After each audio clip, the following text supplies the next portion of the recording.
Greetings, community.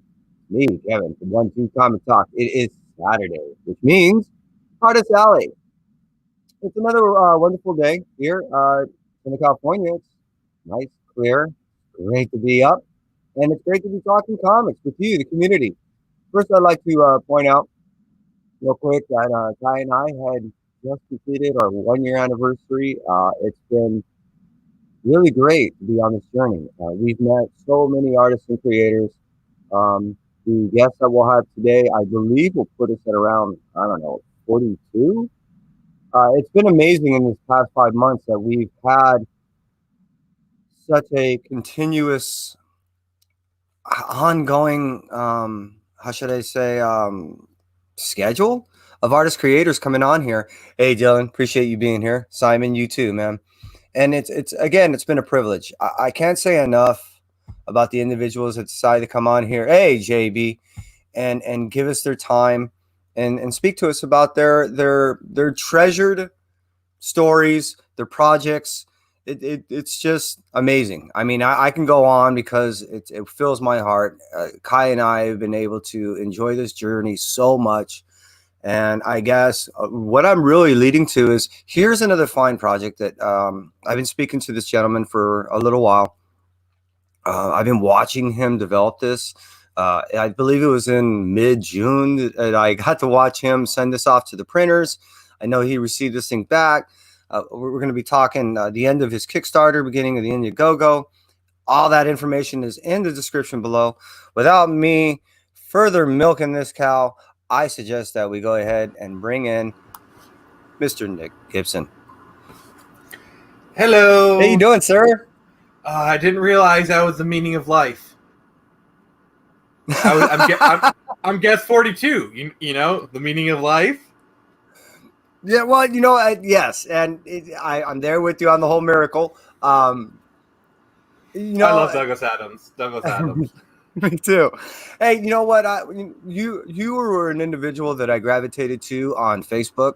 You made mention of a few individuals on a video that you had put up, Kitsune and so forth. It is a great person. Exactly. That you and I have been traveling in the same circles, but we've yet to actually collide. It's great for worlds have officially collided. I weep for the species. And that's another thing I've noticed is I find that I think our personalities are rather similar. I think we're just a little off our rockers, just enough. A little bit more than little, but I'm still within tolerable levels. At least that's what my doctor tells me. I think that's another thing that gravitated to me to you as far as what you were working on, because of the people that you knew. Mm-hmm. And I guess without further ado, I want to jump into this, man. I not only want to talk about this project, but I am looking forward to receiving my own copy. And beyond actually receiving a digital copy, I really am chomping on the bit to have this in my hand. I first came across you on Facebook, and I came across what you were working on, which led me to do a little investigation on you. And what I mean by that was not in a creepy way. And I ended up Brian Hansen. I ended up finding out. I didn't know I was on Dateline NBC. Well, what I ended up finding about you again is the people that you travel with were similar to me. And to catch a comic book creator. It's a neat little trap. Just dangle an interview and they'll come running. This is what I'm talking about. You're fun. You're light. You're an individual that also has a great depth, and I saw that in some of your posts, and I actually felt some of that because, again, I think you and I are similar in some regards. I don't want to get too personal, but I did want to also I wanted the community to have a flavor of who and how you are and where this story is coming from. So without me constantly talking about you, if you could please give the community a little background on who Mr. Gibson is. Well, sadly I am not yet a billionaire genius playboy philanthropist, but I'm working on it. My name is Nick Gibson. I live in this glorious apartment. I am 32 years old. I live in Michigan, the great state of Michigan. And I've really been a creator all my life. I've really been creative in some form or another. You can kind of see a little remnant of a guitar in the background if I can get my angles right, but you can kind of see it. There you Yeah. go. I've always kind of been a person who likes to explore topics. I mean, heck, even now, I mean, I watch a lot of video essays on YouTube. I'm just like I'm ravenous when it comes to feeding my brain. Um, and so writing has honestly always come naturally to me, as most people are with breathing. And and honestly, I probably started seriously writing as a hobby in my senior year of high school. I challenged myself to write a short story, and I did. And and then basically from there, I created my first comic book, 200 Samurai. Project Axis was actually the second, which I first created Project Axis in about 2000. I mean, in 200 Samurai in 2005. Then Project Axis was 2006, 2007. Um, and then Project Axis got picked up by a independent comic company in Flint. Kind of sat in development hell for about 10-ish years. Got picked up, and then Project Access was actually published through them. And then I parted ways with that company, and I'll be like, you know what? Fuck it. Sorry. Can I curse? No, yes, absolutely. All right. Sorry. I know some people have a policy with that. I should have asked. No, we're all good. Yeah, no, we're good All right. here. I was like, fuck it. I'm going to start my own comic company with blackjack and hookahs. Futurama reference, in case you're wondering. Yes. And I did seriously consider naming my company Blackjack and Hookers Comics, but I figured something a little more palatable would be good. So I chose the name The Phoenix Press, and I chose to have the Phoenix iconography because of the Phoenix's tendency to be reborn from the ashes, which is symbolized exactly what I was doing. From the ashes of parting with that company, I'm being reborn stronger and better than before. And so that's why I chose the Phoenix Press. Which I want to talk about actually the rebirth of the two projects in the sense of, because like you made mention, you started with one, but the second project is the one that you're releasing now. And you made mention of both projects, you were in long works. So it seems both. You wanted to finally polish your project before you actually really release it to the public. Is that correct? Yeah, and the problem with 200 Samurai was it had been developed when my skills weren't quite there yet. And so the script was in a narrative format. In no way was it publishable. So I had to go back and actually rework it, which I did for the first 2 issues, and I got to get off my lazy ass and finish the other 5 that I had written. But that's beside the point. But with Project Access, it was like the scripted issue 1 was based also actually dates back to 2009. I'd since got, and see, in my first run, I did 5 issues of Project Access, 5 issues 100. The 5 issues were palatable, but issues 2 to 5 actually went back and rewrote it. Kind of expanded the page count, rewrote some things, and whatnot. So issue 2 is actually set to be a lot better. Because if I were to say like one big glaring problem with issue 1 is that the main story is only 14 pages, whereas issue 2 will be 20 pages, and then that's going to be the average going forward with all my issues going forward. Some may be a few less. I think issue 3 is like 18, but most will be around the 20-page mark. I like it. But again, the idea is you didn't want to prematurely actually launch something. You've been in works, as you made mention, from 2004 and the other project 2006. So Yeah. you gave yourself a good amount of time before you just released this. I mean, this is something that you've been working on for a while. Not so much the story itself, but me. Really, I feel like I kind of needed to be the person I needed to be before I could launch myself into this arena. And I think that's really what it amounted to is, because like I said, the story, the issue 1 is based off a script from 2009. So like I could have launched it at any point then, but I think even subconsciously, I kind of feel like I needed to develop myself as a person so that I could be the person who could interact with people, who could charm the pants off of people and whatnot, and just be the person that I need to be in order to do this. Because I mean, you're in the same field that I am. You know exactly how crazy it can get. Yes, well, absolutely. I work in the entertainment industry, and now that I've hobbied into the comic book industry again, I do understand what it takes, the narratives, everything that's involved. On both sides. So I get it. I totally do. So to give a little information to the community that is watching now, if we could, the project that we're speaking about is Project Access. If you could Indeed. go ahead and give them maybe a little elevator pitch of what we're speaking about on Project Access. Imagine if you wake up into a world you have no memory, no idea who or what you are. It's a desert. You wake up in a desert, the middle of a desert, and it's just around you. You have a tattoo on your forearm. It has like a barcode. It says Nebula Corporation number 32964. Normal people don't get this kind of shit on their arm. An elderly couple takes you in. You find out you're pursued by this corporation that wants to kill you. They call you error. And then on paper, they don't even exist. And thus launches the whole grand conspiracy of corporate espionage, self-discovery, and aliens. Oh, sorry. That's all. That's a spoiler. Yeah, That's actually. I did. Yeah, that's something that's not going to be happening until revealed for 50 issues. That kind of, let's just move on. Oh, okay. So, but as you made mention, so what we're talking about is a 5-issue arc. Is that correct? That's the initial arc. Right. Okay. So now your intent on this is to build a rather large world, right? Yeah. Yes. So all of my mainline comics actually will take place in the same world. Like, for example, 2100 Samurai I mentioned will actually take place in the same world, just in the future. And there is a planned crossover.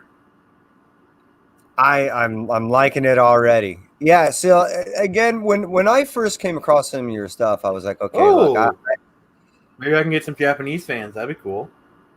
K Titus is a great guy. Ken he's an amazing man.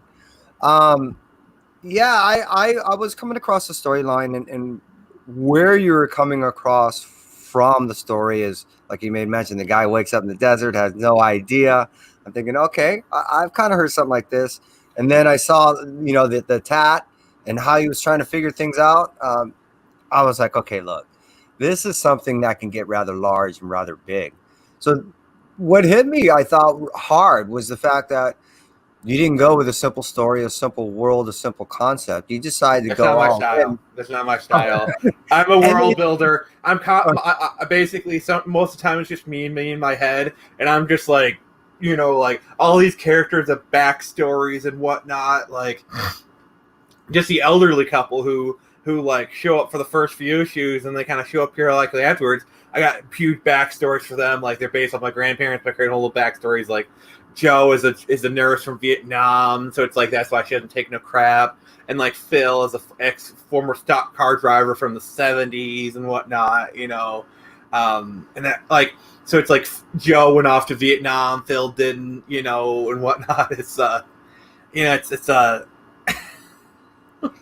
and that's what kind of tripped me out as I was reading what little was given to me, and as I was piecing it together, I was seeing how so much of it can be individual stories that all tie together. Mm-hmm. That's what led me to the understanding of, holy shit, look at the size of this universe he's building. Oh, just wait till I get some of the other stuff, because like a lot of this stuff is going to be interconnected. Like Eco Ray has a bit of a connection to Project Access that I'm not going to reveal. I know Giles' past and whatnot. I have it all kind of pretty much mapped out in my head. Like he has. Oh, no, you're good. Yeah, keep going. Like he has an actual name and whatnot, and like he he did some stuff and whatnot. One of the things I can reveal that kind of gets touched upon in the first issue. He has these little nanobots that run through his body. And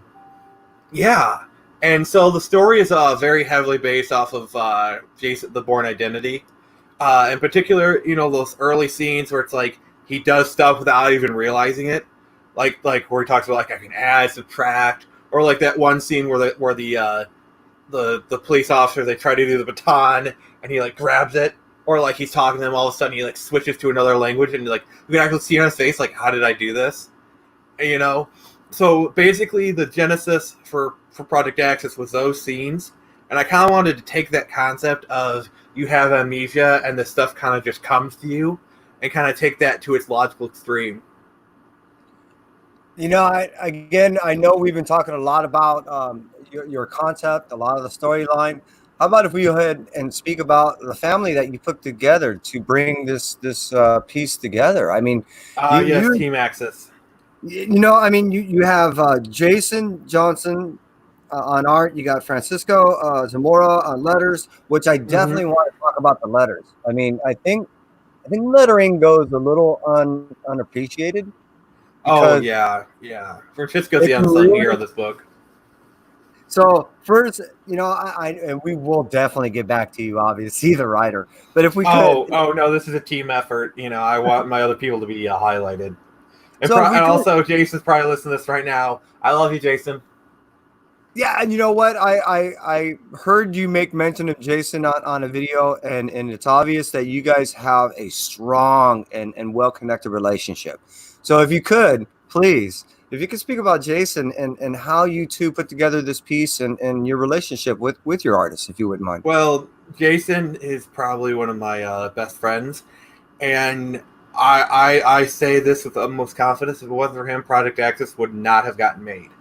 Like, I say that with full sincerity, because basically he added legitimacy to the project. I met him. We were doing a video game dev project, like a Dreamcast homebrew project. That didn't really pan out, but we had forged a friendship from it. I saw in his drawings, so he was really good. And then when Project Access was having its second window for at the previous company, I brought him aboard, and he's just a really good. He's really easy to work with. I mean, to quote Deadpool, my crazy matches his crazy. Which He's just you need that you have to have. If you don't have, the more I interview individuals like yourself, the more I end up finding out that it's rare that you end up finding individuals that just do a job. You guys end yeah. up developing relationships. That's why it carries on to future copies and Yeah, that's series. a big reason why I'm hesitant to hire friends nowadays, because I have stories. And you know what? And that isn't very uncommon. It tends to work out that people want to in this arena develop the relationships based on the performance, then friends getting into the work together, if that makes sense. Because if Basically, you're friends with work someone first, beforehand, there's then previous expectations. Because you're friends with someone beforehand, there's different expectations. Whereas if you forge a friendship from working together, that understanding is there. Like for example, me and Jason, we're really good friends, but he understands. Like there's a difference between boss Nick and friend Nick. And like it's like obviously I do my best to be nice, to be good to him, but at the end of the day, work's got to come first. hey, Oh, chaos, Chris, you the man. Thank you. Oh yeah, I got moderators that are hooking us up, man. Plugging you. thanks, Cast and Comics. I appreciate it. You're the best. Yeah, and I noticed that I've yet to actually really see or speak to him, but as much as you speak about your He's artist hilarious. He's hilarious. and to speak of his art, it really reflects, I believe, what you're trying to Oh, conduct. he's a great artist, but he'll never admit it. And I heard you say that he really was able He's to bashful. He's very bashful. Is that what it is? He was Yeah. able to depict almost like dystopian style that I think that you were trying to get, and the palette that he chose for it was it's very gritty feeling. You know what I mean? The cool Yeah. thing is that it has almost like a texture, a feeling. Well, unfortunately, I haven't got to touch it, but as I was looking at the screen, I was thinking to myself, I so want to touch these pages because I know I can't actually feel the scene, but it was as if at least my eyes can, if that makes sense. Because yeah, the artwork that he does, I was actually rather impressed. Doing this as I was, best I can. yeah, no, look at that. That's gorgeous. Yeah, yeah, he put kind of like a slight Eon Flux vibe into it, and I really dug it. Um, That's a great analogy. yeah. I like that analogy. I've always been a big fan of Liquid TV, so I'm digging it. Yeah, Peter Chung is a great animator. That guy also did Rugrats. I mean, that is really crazy. The same guy who did Eon Flux did Rugrats. I mean, like you watch the two, you can kind of see the style, but like Oh, this is my favorite page. Like, honestly, the colors, Jason, like, it shows up better, like, in person. But, like, I love, this is my favorite page of his. Just because, like, the colors are just so on point and whatnot. And, like, oh, I'm sorry, Well, that book's sticky. That one's yours.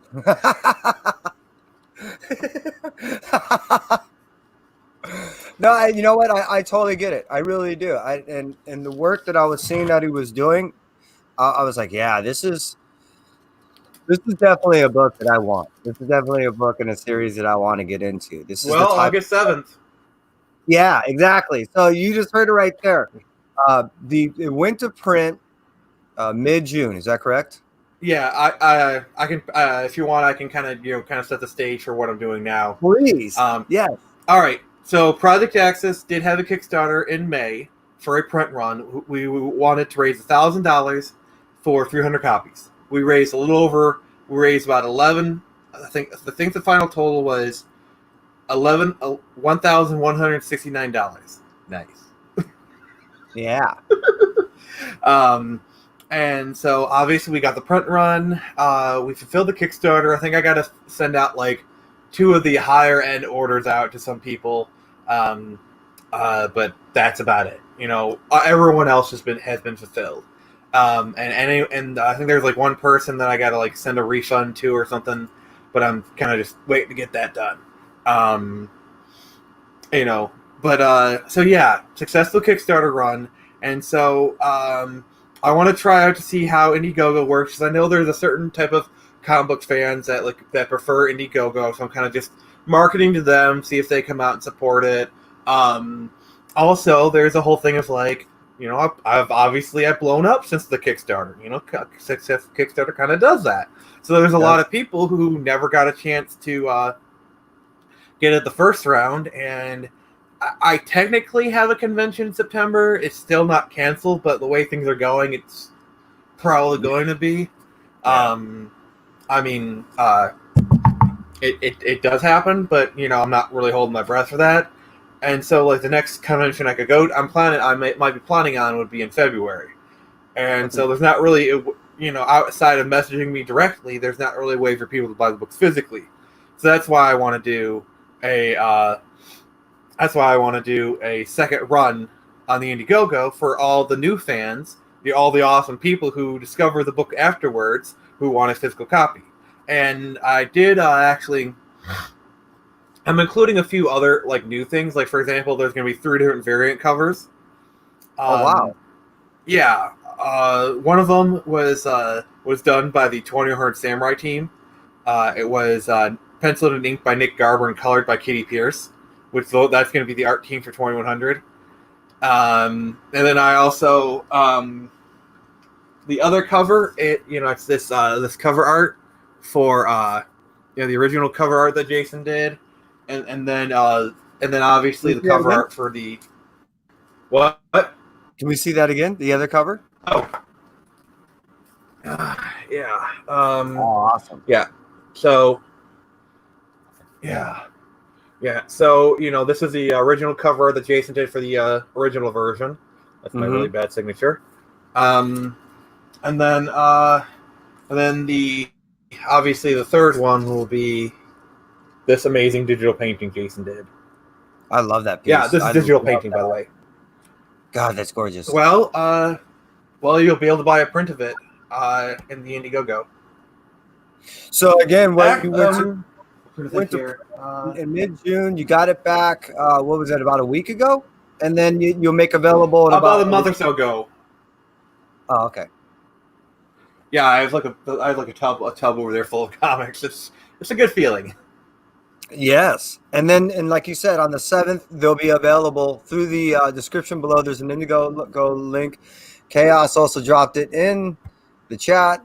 I'll do a quick highlight. It's basically another Indiegogo campaign, very similar to the Kickstarter, with a few tweaks here and there. Like for example, the original prints were 11 by 17, and I had to buy like a shipping tube and just a whole big expense. So I kind of decided to shrink down the print so that way I can fit it all in one envelope. The other things like people in the original one, people were able to get like personalized ID cards. It was kind of a pain in the butt to get people to send in all their information, so I just changed it to like a generic access card. Oh, Yeah, that makes sense. Yeah. yeah, streamlining, I guess, would be the right way to say it.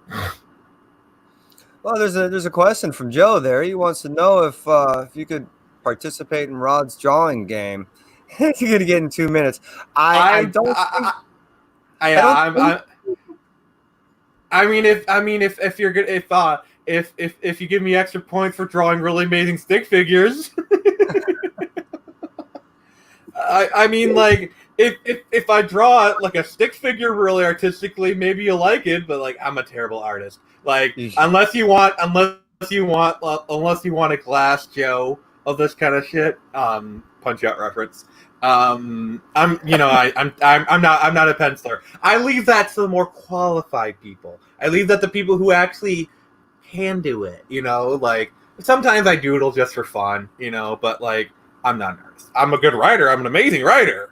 Like you want to have a write off, I'll probably win, but a draw off, I'll probably lose. Now we spoke a little bit about Jason, and we both, as you made mention, you not only love his art, but obviously incorporate it into your book. I love him as a person, and I noticed that again. You've made mention of him a few times before, so obviously the relationship has grown beyond, just a working relationship. And I was gonna now ask about Francisco. How'd you come one across him, and then two?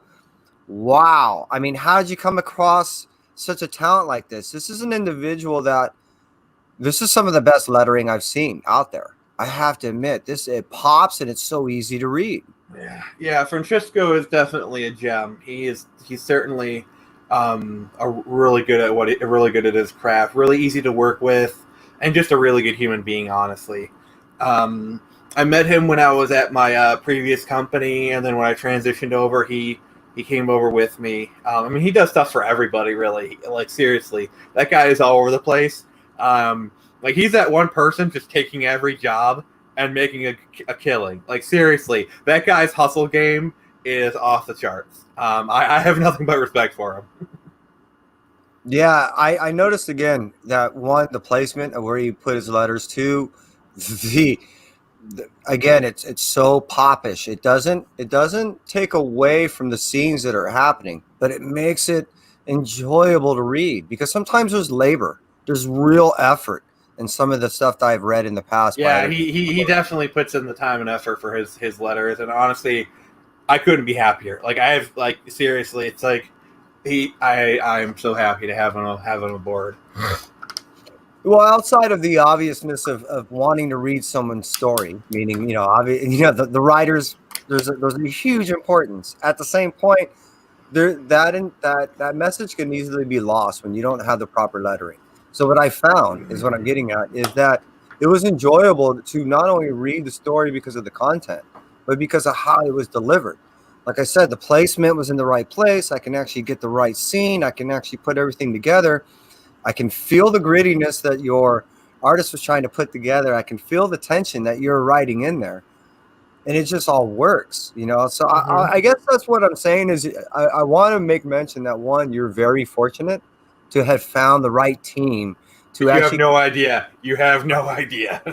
Well, and I think I've done a few of these enough to where I've been able to identify that. And I guess that's what I want to say is that, one, to the community that's out there, you well know that it's a privilege to be able to read something that it works together. This is one of those. Without those other people, all I would have is words on a page. All I would have is a fucking script. Without those other people, this comic book would not have happened. All right, plain and simple. And I'm not just like, without Jason, without Francisco, without those people, the comic book would not have happened. Plain and simple. And that's I guess what I'm trying to stress is people. I don't know if people really get that, because they think it's either all by the writer or all by the artist that conveys it, or they're the ones who really brought it out. And I've noticed is on. If you're Todd McFarlane and you're doing everything, that's one thing. But like comic books are a lot like movies. They are a collaborative art. Then it's, I mean, music you can maybe do it on your own, but like comic books and movies are very similar in fact that they are collaborative by nature. And I can't agree more. And in this, I guess, evolution of watching you go from as a writer to now a group, how do you feel about your project from almost insemination to its now birth? I'd say I'm pretty proud of what I've done so far, and I'm glad to be where I am. I mean, obviously, I'm hungry for more, ravenous even. But I just honestly, sometimes I kind of take a step back and I say like, wow, things are actually finally starting to pop. And like, how there's at every moment in your career and everything kind of starts seeming to fall in place. That's kind of Mhm. where I feel like I am in my career now. I'm not there yet, but the gears are starting to move. You know what I'm saying? Sure. It's like in every creative career, it's like you push, and then your first nibble, you get your second nibble, and then the gears start turning, and then things start getting easier. I kind of feel like I'm kind of accumulating more and more because my business model is basically pebble to avalanche. That's basically what I'm trying to do. Like a pebble going down a Sure. mountain starts to gather snow, and then the more snow it gathers, the faster it gathers snow. Then it becomes a snowball, then it becomes a huge. All of a sudden, you got a freaking avalanche. And actually, to segue into the avalanche, you're starting off with this pebble, and are you? We've talked about how Samurai 2100 is something 2100 that's Samurai. okay. Sorry, I'm It's dyslexic. okay. Yeah, it's fine. It's fine. I've had that happen a um, couple times. that it seems like you're layering this into. You're not waiting for one to finish before you introduce. You're actually going to introduce as you're doing the other project access. Yeah, I'm trying not to take too much on my plate. I'm probably just gonna stick with 2100 Project Access for a little while because I don't want to like overload myself. Yeah, Um, really, the big kind of thing is I had a kind of a team fall in place for 2100, and so that's why I'm pushing it. Like honestly, that's kind of the big thing. Is like if I can gather a team and they're willing to do it, then I'll push forward with the comic. You know, um, I mean, the team kind of fell into my lap, and it just kind of made sense to do it. Um, Basically, kind of like my short term plan is to get to about 3 issues and push for distribution. gotcha. No, that's actually a great plan because that way it'll allow you not to be, people sitting there going, "Where's my next book?" Yeah, plus that's what other comic stores have told me. Like they want multiple issues before they want to commit to stuff. Um, I am playing a trade paperback of Project Access after issue 5. Maybe do the same for 2100 because 2100 is a little different. Like each issue is more standalone than Project Access. Um, See, that's also the other thing. Like, they're very different books. Like, 2100 Samurai is a mature audience's book. Like, because I basically have 2 different classifications in the book. I have my GA, general audience. Those are Right. kind of like PG 13 kind of books. Basically, like, I might say S words sometimes, some D words, but, very mild, basically. General audiences, they're basically like 12 and 17 and up. And then I have my mature rated books. Those are more like R rated, X rated sometimes. I don't know pornographic, but it's more like, Adult non-censored. theme. Sure. Adult themed, yes. And 200 Samurai is definitely, in fact, I call them my red band books because what I plan on doing is putting a red banner on top that says for mature audiences only. I like it. Basically just to make it absolutely sure. And then at Sure. cons, I won't sell them to people under 18 and whatnot, just to cover my butt. And then also the other thing with Sword Samurai is each issue is more standalone, kind of more like thread of the week, monster of the week. Like there's kind of a story that sometimes carries over, but it's more like Buffy-esque, where it's like you have your standalone stories, but like the last 5 minutes will push the season story forward. Hmm. Yeah, no, it makes So, perfect sense. so these books are very different in terms of like their tone, their feel, the approach. Because like Torrent Samurai is about a samurai from feudal Japan who gets him and his fiance get transported to the year 2100, and then like they get stuck there. His wife gets killed, the wife gets turned into a cybernetic villain, and then basically the main character Kiro has to live in this futuristic world, and the portal gave him superpowers. And you know what? Basically, you're saying is that you're gonna have to come back, and we're gonna have to talk about this, and definitely in about 4 or 5 months when you're ready to go ahead and launch this one. October. So that means that we're gonna have to have you back here in October, doesn't it? And you're probably going to have me in March when I launch the Indiegogo for issue 2 of Project Access. Sounds great to me. Yeah, that's my current plans. Is August is second chance for issue 1. Okay. October is Torrent Samurai. March is Project Access issue 2. I'm kind of just taking the winter off because I just feel like, because I would prefer to do like a 3-month cycle in between stuff. But like with the winter, it's like there's just a bunch of months. I just feel like March is probably best because like spring is happening and like everyone's all hopeful and happy. It might, you know what? That's also a good time to compile everything that you want to do for that time, and also maybe work on getting everything together for your trade paperback. It's gonna be a while for that because I want to get to issue 5 before I do trade paper for Project Access. Because the first 5 issues are actually the first story arc. I think we just told the whole community your whole plan. So if you didn't catch that, he laid it out for you. So if you could do it again one more time, Nick. All right. So this August is going to be the second chance Indiegogo for Project Access issue 1. October is for Torrent Samurai issue 1, and then March is issue 2 of Project Access. And I don't really have anything planned beyond that. I mean, obviously at some point I have to do issue 2 of Torrent 100. I'm keeping it open because I'm kind of looking to maybe launch a 3rd book, but that depends on if I can get there's a certain artist I want on board. I need to get him to agree to it because he's a bit of a name artist, and I need to plan from there. I'm loving it.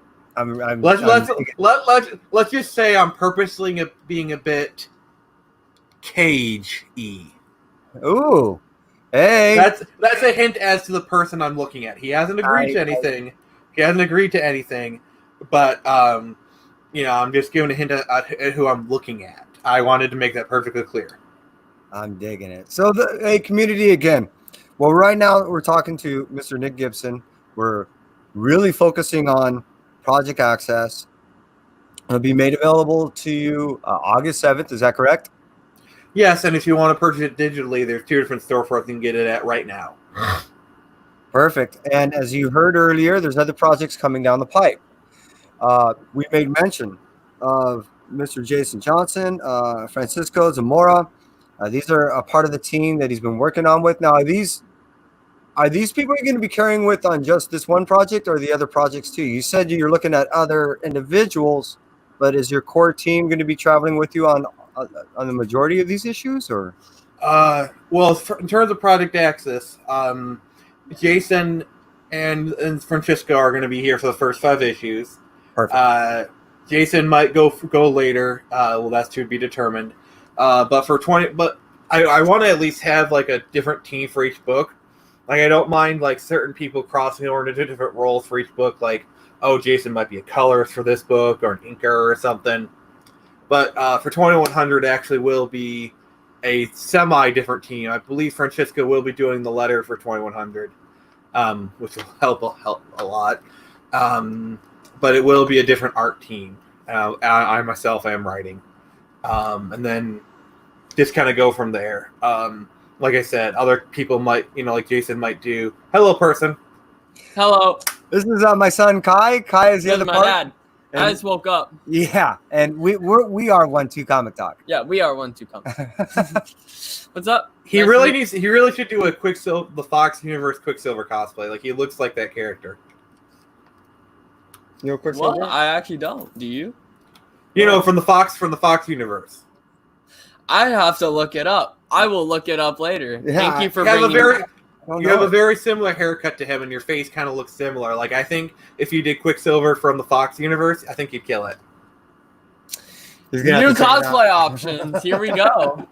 2021 Anime Extra. Gonna kill it. All right. I want to see pictures. We were talking about his Project Access, that the one where the guy wakes up in the desert. We'll look at it again. I think, Nick, we pretty much hit everything that we were going for. Oh, damn. You guys have been at this for a while. We have. Actually, dang. We're going to talk to them Almost. about it. We're going to see if we can get some of these books. We're going to see what we can do. But hey, community, first, Nick, can you please tell the community where they can find you if they want to go ahead and reach you on any and all social media platforms? Well, let's see here. We have Project Access is on Twitter, Instagram, and Facebook. And then there's also a Phoenix Press Instagram. Cool. And Also, make sure to click on the Indiegogo link. And if you sign up for notifications, you'll actually get a 10% discount on select tiers. That offer is only available to people who sign up beforehand. So Can yeah. we drop these links in chat? already done. Cool. Yeah, I just wanted to note that like anyone who signs up using that, there'll be a prompt there, and you sign up. You'll get like a 10% secret perk, 10% off like select perks and whatnot, like 10% off comic books. I might even like not like the ultimate tier is like $500. I'll knock $50 off of it if someone wants to claim it. Sweet. Awesome. So, hey, I appreciate you being here, Nick. I'm really grateful. And I appreciate being on here. Oh, absolutely. We're definitely going to have you again. We got other You're always projects. welcome to join. Yeah, we have other projects definitely we want to discuss with you. And community, we appreciate you being here from us at So, 1, 2. Comic Talk. We will catch you in the next